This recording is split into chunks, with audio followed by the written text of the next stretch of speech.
Let us have a brief introduction to the number systems. So, the number system in mathematics deals with the various types of numbers that we have. So, the first one is natural numbers. Natural numbers are these 1, 2, 3, 4, 5. They are called natural numbers because they are used for counting and the usual applications, the usual practical applications. They're useful for counting. So 1, 2, 3, 4, 5, 6, 7, 8, and etc. up to infinity. And these natural numbers are represented or denoted by capital letter N. They are denoted by this capital letter N. Now coming to whole numbers. Whole numbers are basically natural numbers.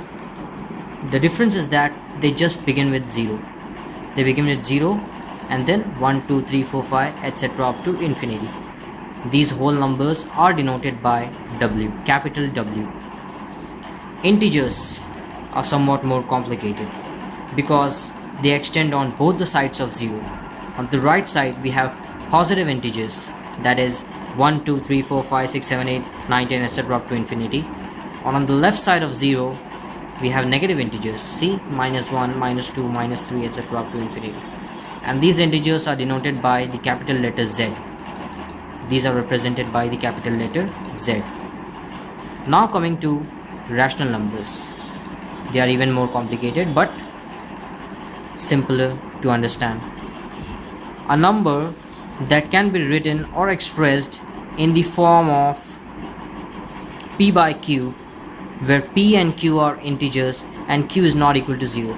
If Q becomes 0, then this whole thing P by Q becomes not defined, and therefore we are putting it here as Q is not equal to 0. But P and Q should necessarily be integers, which means that P can be either a negative integer or a positive integer, and Q should also be either a negative integer or a positive integer. But Q cannot be equal to 0. P can be equal to 0, but Q cannot be equal to 0. Okay. Now we come back to whole numbers and we see that all the whole numbers, actually the natural number, the set of natural numbers are contained in the set of whole numbers, which means that if you take whole numbers, then you will also find the natural numbers inside the whole number system. But if you take the natural numbers, you cannot find all whole numbers inside the natural numbers, because 0 belongs to whole numbers but it does not belong to the natural numbers.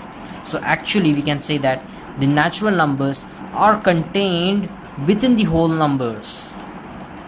Similarly, the whole numbers are contained within the integers because the integer consists of all the whole numbers.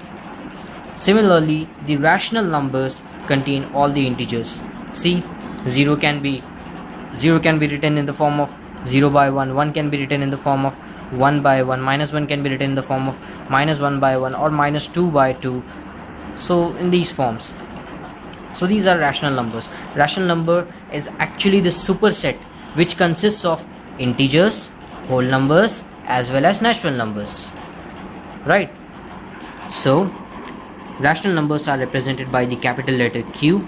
And note, a rational number has either no decimal part, which means that it can be something like 1, 2, etc., or a terminating decimal part, which means a fixed decimal part which does not go beyond certain number of digits, like 2.1, 2.15, 2.356, or even 3.5, 4.5, etc., because they are terminating. So a rational number has either no decimal part or terminating decimal part or non-terminating recurring decimal part, which means something like 2.33333333. You see 3 continues till the end. There's no end actually. 3 just continues till infinity, and it is recurring. See, there's a pattern, which means that 3's are repeating, right? So there's a pattern. So you can say that this type of number is non-terminating recurring, and these type of numbers which are non-terminating recurring are also rational numbers. Later we will see them how to express these kind of numbers in rational form. Now 2.34343434, this is also a rational number because it is non-terminating, it's never ending, and non-terminating just means never ending. The meaning of non-terminating is never ending. So 2.3434343434, right? So it is non-terminating and it is recurring, which means that it is following a fixed pattern, 3434343434. Anything which follows a fixed pattern is called recurring. Again, the same case here with 2.37 bar. Here 7 bar means actually the 7 is repeating, 2.37 7 7 7 7, etc. So again it has a fixed pattern, it is non-terminating and non-recurring, recurring, it's recurring actually, so it is a rational number. And similar is the case with 2.38 bar, right?